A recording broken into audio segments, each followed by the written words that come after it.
नमस्कार भक्तों, जय मां पद्मावती, जय गुरुदेव। दिवाली का 5 दिवसीय त्योहार धनतेरस से प्रारंभ होगा। इस साल धनतेरस शुक्रवार को है। धनतेरस जिसे धनवंतरी जयंती या धन त्रयोदशी या धनवंतरी त्रयोदशी के नाम से भी जाना जाता है। इसी दिन देवी लक्ष्मी समुद्र मंथन के दौरान समुद्र से प्रकट हुई थी, इसलिए इस दिन धन के देवता कुबेर की पूजा की जाती है। धन त्रयोदशी की पूजा संध्या के समय की जाती है। माँ लक्ष्मी को ताजे फूल और प्रसाद चढ़ाया जाता है और कदमों के छोटे छोटे निशान बनाए जाते हैं, रंगोली सजाए जाते हैं। इस दिन पूजा स्थल में चावल या गेहूं की एक छोटी ढेरी बनाकर उस पर देसी घी का एक दिया जलाकर रखें। फिर माता लक्ष्मी का ध्यान करते हुए 3 बार श्री सूक्त का पाठ करें। माँ लक्ष्मी सहित सभी देवी देवताओं को मिठाइयों या मीठे व्यंजन का भोग लगाएं और फिर इससे प्रसाद स्वरूप ग्रहण करें। इससे माँ लक्ष्मी प्रसन्न होती हैं और जीवन में समृद्धि देती हैं। भक्तों, कार्तिक मास के इस 5 दिन के महोत्सव में दीपदान का बहुत ही अधिक महत्व होता है। कार्तिक माह में दीपदान अवश्य ही करना चाहिए। दीपदान करने से लक्ष्मीवान बनते हैं। यह दीपदान देवालय यानी मंदिर में, गौशाला में, वृक्ष के नीचे, तुलसी के समक्ष, नदी के तट पर, सड़क पर, चौराहे पर, ब्राह्मण के घर में और अपने घर में किया जा सकता है। अग्नि पुराण के 200वें अध्याय के अनुसार जो मनुष्य देव मंदिर आदि इन जगहों पर दीपदान करता है, उसे पद्म पुराण के अनुसार जो व्यक्ति कार्तिक मास में केशव के समक्ष दीपदान करता है, उसे संपूर्ण यज्ञों का अनुष्ठान और समस्त तीर्थों का ज्ञान मिलता है। ब्रह्म वैवर्त पुराण में कहा गया है कि जो कार्तिक मास में श्री हरि को घी का दीप जलाता है, उसी पल से और जितने पल वह दीपक जलता है, उतने वर्ष तक हरि धाम का वह आनंद भोगता है। फिर अपनी योनि में आकर विष्णु भक्ति पाता है। महाधनवान नेत्र की ज्योति से युक्त होकर दीप्तिमान होता है। कार्तिक मास की रात्रि में श्रद्धा पूर्वक शिवजी के समीप दीपमाला समर्पित करने पर चढ़ाए गए वे दीप शिवलिंग के सामने जितने समय तक जलते हैं, उतने 1000 युगों तक दाता स्वर्ग लोक में प्रतिष्ठित होता है।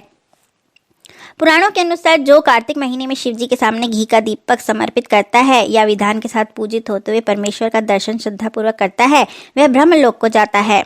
जो शिवजी के समक्ष एक बार भी घी का दीपक अर्पित करता है, वह वर्णाश्रमी लोगों के लिए दुर्लभ स्थिर गति को प्राप्त करता है।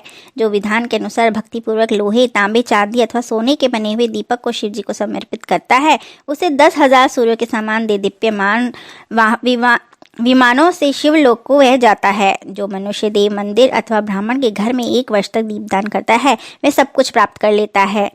दीपदान करने से स्वर्गलोक की प्राप्ति होती है। दीपदान से बढ़कर कोई व्रत नहीं है। दीपदान से आयु, नेत्र ज्योति की प्राप्ति होती है, धन पुत्रादि की वृद्धि होती है। सौभाग्य युक्त होकर व्यक्ति स्वर्गलोक को जाता है और देवताओं के द्वारा पूजित होता है। एकादशी को दीपदान करने वाला स्वर्गलोक में विमान पर आरूढ़ होकर प्रमोदित होता है।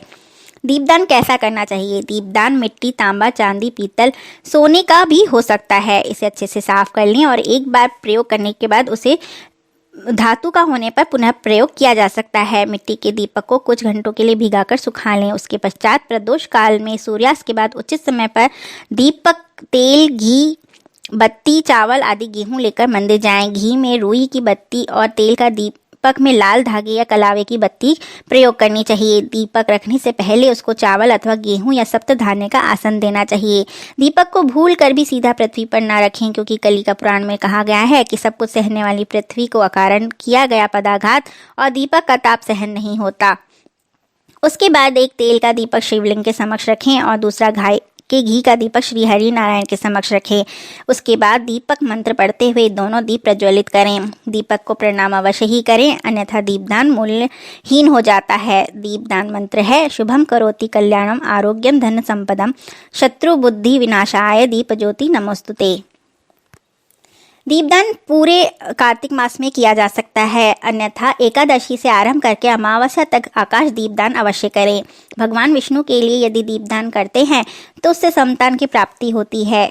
इसके लिए दाएं हाथ में दीप प्रज्वलित कर आकाश की ओर देखते हुए घी का दीपक जलाना चाहिए और उसे दिखाकर ओम दामोदराय विश्वाय विश्वरूप धराय च नमः कृष्णत्वा प्रदस्यामि व्योम दीपम हरिप्रियम, इस मंत्र का जाप करके दीप को समर्पित करना चाहिए। पितरों के लिए दीप दान करने से पितृदोष से मुक्ति मिलती है, पितरों को मुक्ति मिलती है, अन्यथा पितरों से होने वाले जो भी आपके कष्ट होते हैं वे दूर होते हैं। इसके लिए दीपक को हाथ में लेकर आकाश की ओर मुख करके नमः पितृभ्य प्रेतेभ्यो नमः, धर्माय विष्णवे नमो यमाय, रुद्राय कांतार पतये नमः, इस मंत्र का जाप करना चाहिए और दीपक को समर्पित करना चाहिए।